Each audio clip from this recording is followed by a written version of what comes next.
tiga pemuda ini ada ciri-ciri kewalian. Bermaksud antara ciri-ciri wali Allah adalah mereka yang disegerakan dimakbulkan doa. Kan mereka bertiga duduk dalam gua, tuan-puan dan Allah sekalian. Batu besar menutupinya. Lalu ketiga-tiga berdoa waktu itu juga. Dan ketika mereka menyebutkan tentang amal soleh, lalu bertawasul memohon dengan Allah, kan batu tu segera terbuka. Maksudnya on the spot Allah makbulkan doa.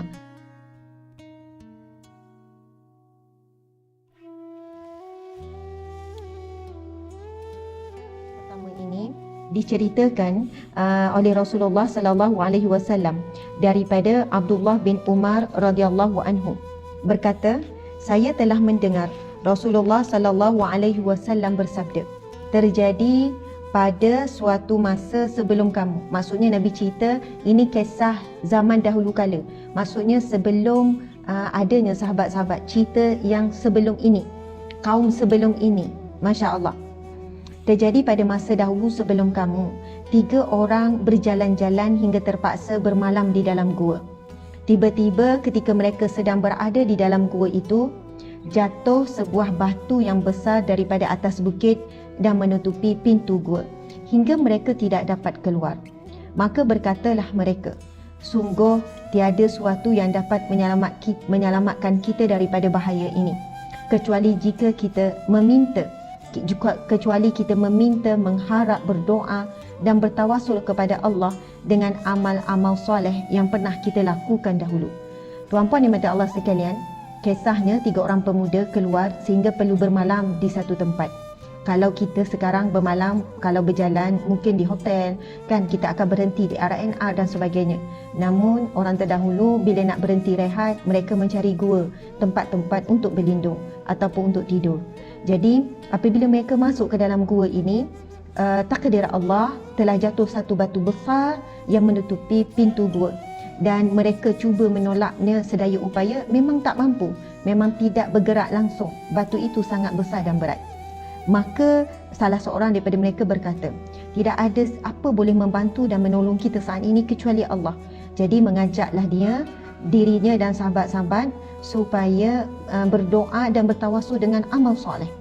Sebab kisah ini menyatakan 3 amal soleh yang mana Allah menerima amal soleh ini. Apakah bukti Allah menerima? Kerana permintaan 3 orang pemuda ini Allah langsung mustajab pada saat itu juga.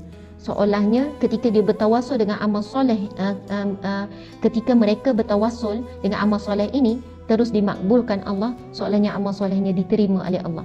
Jadi mari kita sambung kisah ini. Okey, tuan-puan dimati Allah sekalian.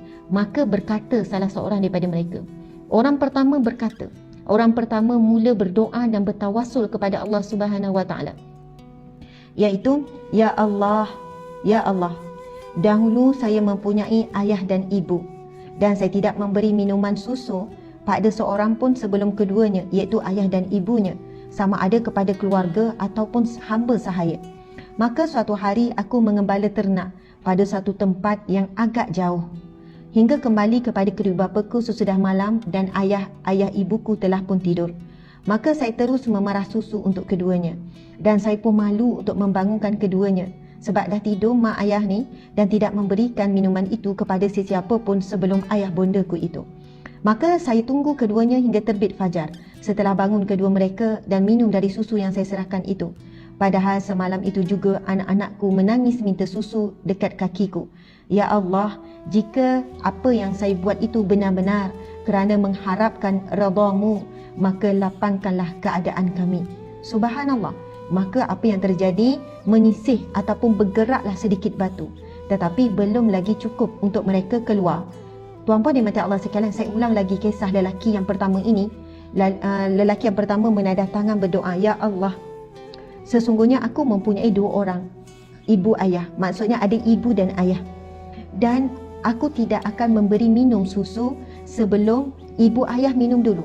Sebelum aku minum, sebelum isteri anak-anakku minum, mesti ibu ayah minum dulu.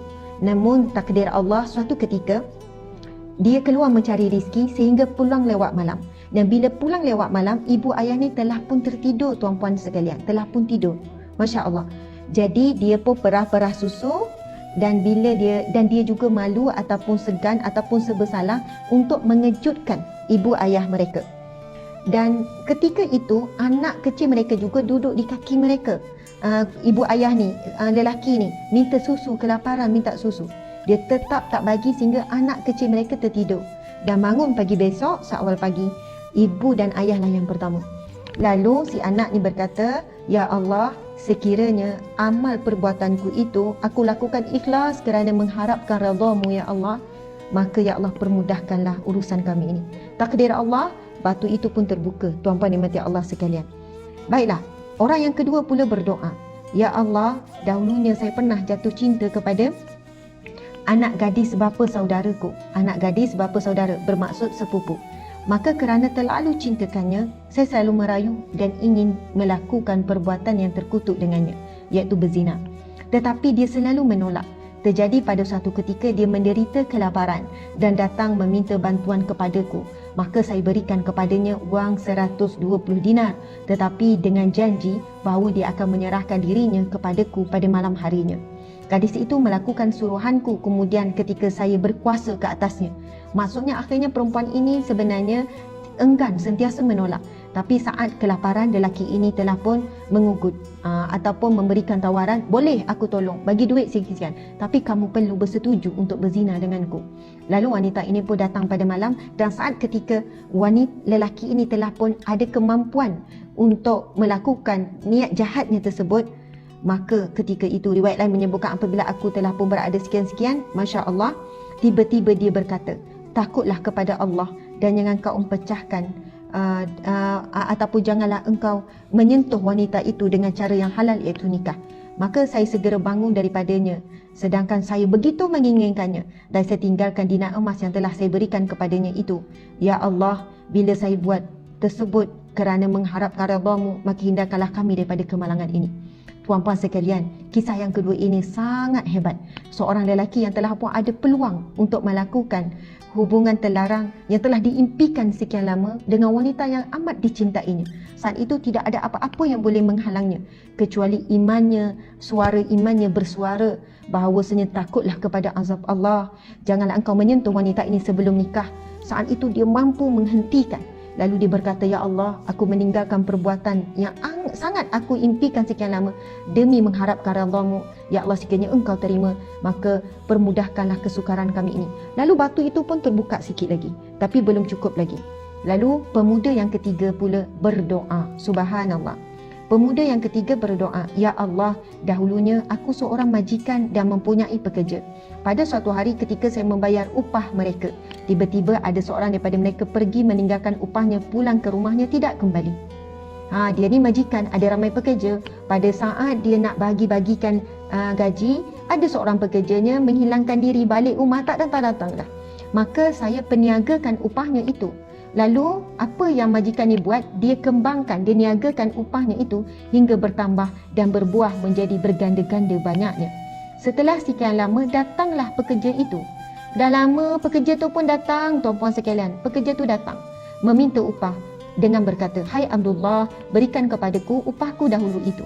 Jawabku, "Semua kekayaan yang di depanmu itu daripada upahmu yang berupa unta, lembu, kambing serta budak penggembalanya itu."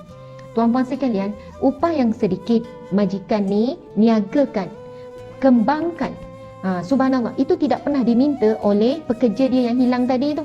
Pekerja satu hari datang balik nak minta upah. Lalu tuan ni, majikan ni kata, "Upahmu apa yang kamu lihat? Yang depan mata kamu ni berupa ada unta yang banyak, ada biri-biri yang banyak, ada lembu, ada kambing yang banyak, ada lembu yang banyak bersama dengan budak pengembala, ada hamba yang sedang mengembala, itu pun daripada upahmu." Berkata orang itu, "Hai Abdullah, kau jangan mengejek aku, wahai Abdullah. Kau jangan mengejek aku. Kau beli ke macam ni, begini banyak, upah aku kan sikit je." Jawabku, "Aku tidak mengejekmu."